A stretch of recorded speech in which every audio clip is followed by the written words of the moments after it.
本集一开始，我们会先纵观周计划，了解德国耶拿学校周计划的大架构，然后你们将会看到实行耶拿教育的苗栗县龙生国民小学是如何将周计划融入自己的学校中。I told you when the children comes from home, they go to their classroom and they take place in the opening circle, in the circle. That's standard. And then the teacher said, in this case at 8:30, 8:30. Normally the schools in Holland starts at 8:30. Then they say, okay, leave your seats and come to the opening circle.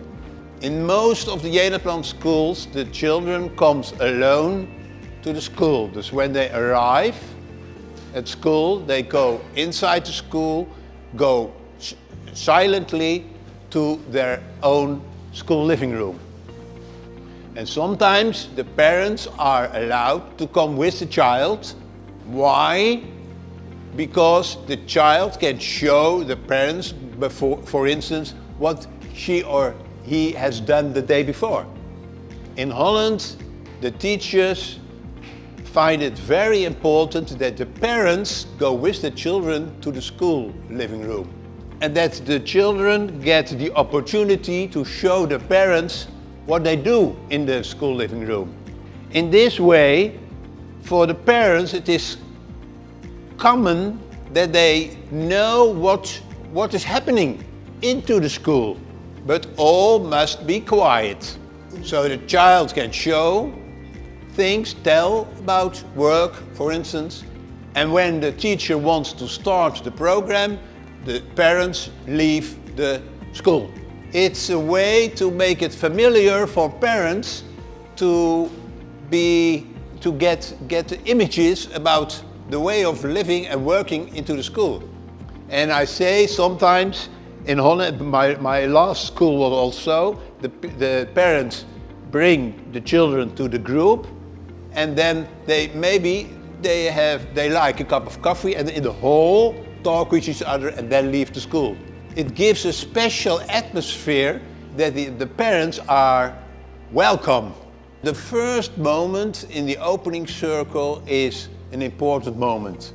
You greet the children, maybe you ask some children about what's happening yesterday, for instance, or maybe it is a special day, you don't know. For some children, it's a difficult moment, the beginning of the day.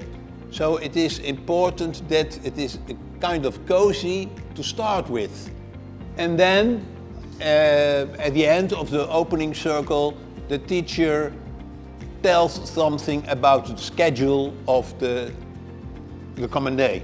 Maybe half an hour maximum. And the time is not so important, it is the content. It must be meaningful. And then starts a part of the daily program, and it's called block period.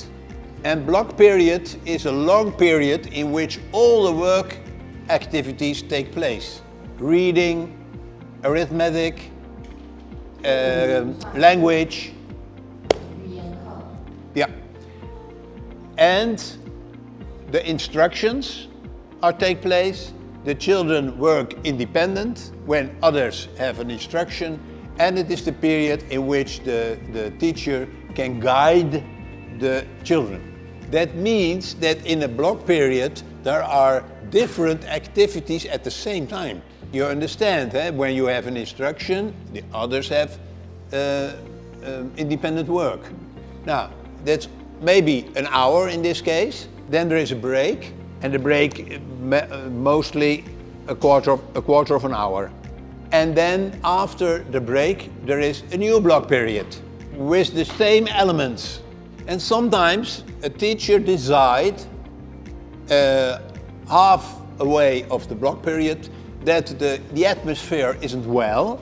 Maybe the children are too noisy or too dull. And then he or she comes with an intervention, a game, to create new energy, and then the children continue their activities.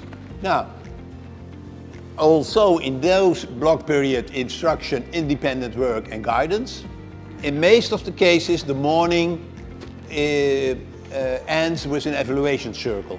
And the evaluation circle is related to the opening circle. In the opening circle, the teacher tells the activities and what are the purposes of this day, and you evaluate the process. Then there is a long break, in this case 1 hour, but it depends.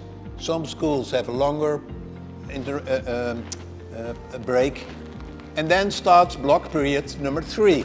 And the block period in the afternoon is related to we called it world orientation, and the day ends at, in this case, 2:45 with another evaluation circle, a short one. So when you realize, okay, a written week plan, we have a few parts: opening circle, block period, evaluation circle.